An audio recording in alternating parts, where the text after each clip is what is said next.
समुंदर में होता तो समंदर कहलाता, कतरा हूँ इसलिए कि दरिया से जुदा हूँ। क्या बात है। सर्वव्यापी।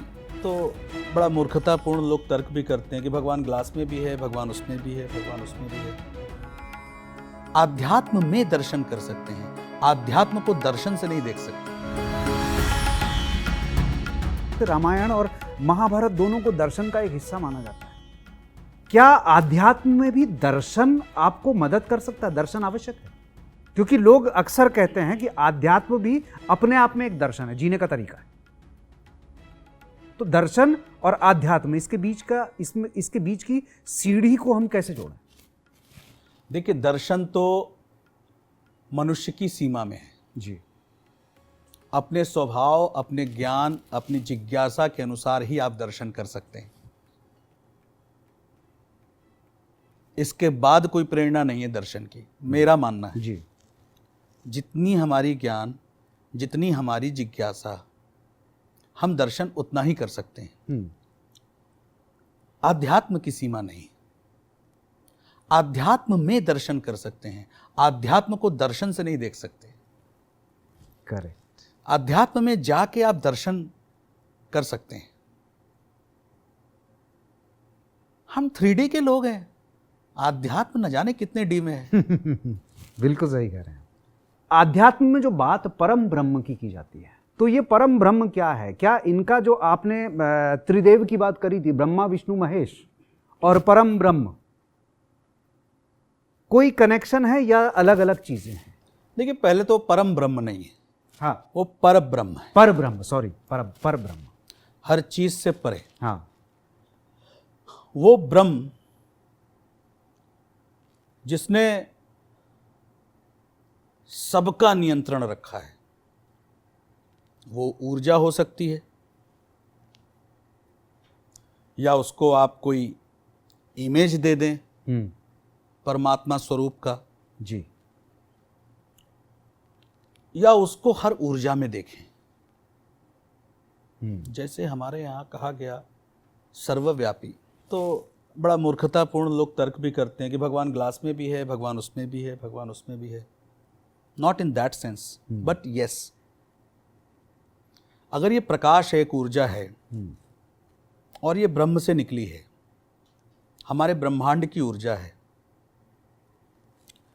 बिल्कुल वैसे ही जैसे समुद्र में से आप ऐसे एक मग पानी निकालेंगे, जैसे ही वो उससे अलग हुआ तो आप कह सकते हैं एक मग समुद्र का पानी है, पर वो जैसे ही उसमें मिला तो वो समुद्र हो गया।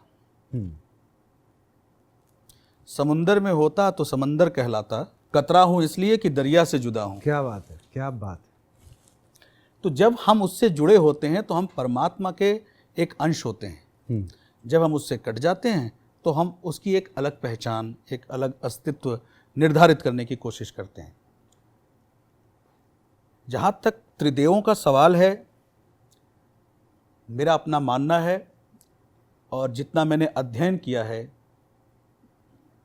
देवी भागवत में, शिव पुराण में, विष्णु पुराण में, नरसिंह पुराण में और हरिवंश पुराण में, गणेश पुराण में, जितना मैंने अध्ययन किया है, या शाक्तों में, तो जब उसे कनेक्ट करते हैं तो एक बात समझ में आती है कि ये आज जो हमारा युग है मनुष्यों का, जो कलयुग चल रहा है, इसके पीछे के जो युग रहे, ये कली युग है।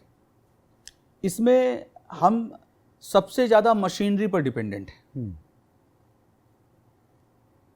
और जब से हम पीछे का इतिहास पलटते हैं और वो देखते हैं सभ्यताओं के और अवशेष, और उनसे आर्कियोलॉजिकल और उन सब प्रमाणों से कैलकुलेट करके देखते हैं, तो ये समझ में आता है कि हम शुरू से यंत्र, मशीन और सार्थक चीज़ों का इस्तेमाल इस युग में करने लगे हैं। जब ये नहीं था तो सब कुछ प्रकृति के माध्यम से होता था। तो वहाँ पर एक डोरी भी हम सूत की बनाई हुई यूज़ नहीं करते थे। पेड़ की जैसे बरगद की लड़ियाँ होती हैं, उसको डोरी की तरह यूज़ किया। वनस्पति को वस्त्र के रूप में यूज़ किया। ठीक उसी प्रकार से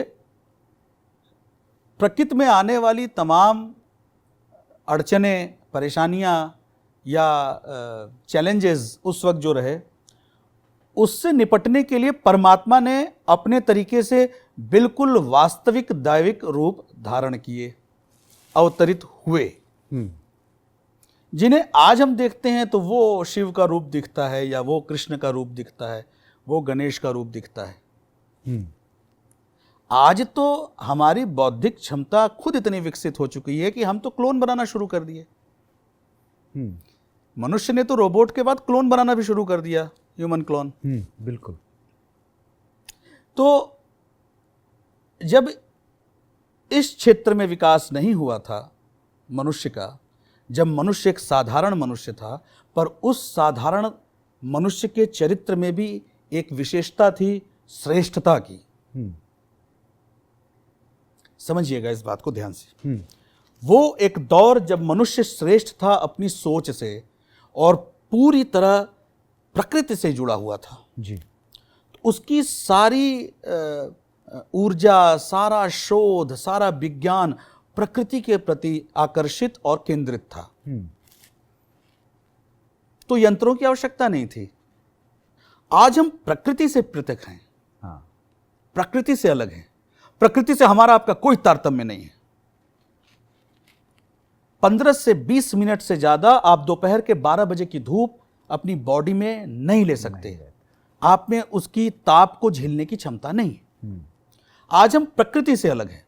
हम 15 मिनट बारिश के पानी में भीग जाएं तो हमें जुकाम हो जाएगा। क्या हमने कभी गौर किया इस बात को? कभी नहीं। आप कभी गाड़ी की खिड़की से सर निकालिए, गाड़ी की एसी बंद करिए, 10 मिनट अगर ठंडी हवा लगेगी तो आपको जुकाम हो जाएगा। आप प्रकृति से कटे हैं। आपने अपनी एक दुनिया बनाई है, कंक्रीट के घर में रहना, एसी में जीना। उसके बाद भी प्रकृति का शुक्रिया मनाइए कि जिंदगी को 60-70 साल देती है। तो जब हम प्रकृति से कटे हैं तो हमें कृत्रिम चीजों की आवश्यकता है। हमें कृत्रिम ऑक्सीजन चाहिए, हमें आर्टिफिशियल इंस्ट्रूमेंट्स चाहिए। तो आज हम सूट में हैं, बूट में हैं, वॉच में हैं। वॉच दिन भर कलाई पे होती है, पर बिना देखे हम बता नहीं सकते कि अभी 7 बज रहा होगा, जबकि 1 घंटे पहले मैंने आपको बताया था कि 6 बज रहा है। जरा इस बात को समझिए कि हमारा ब्रेन उतने के लिए भी तैयार नहीं है। आमतौर पे साधारण तरीके से डिपेंडेंट हो गया। उस दौर में जब वहां घड़ी की आवश्यकता नहीं थी, समय का परिवर्तन बता देता था क्या वक्त हो।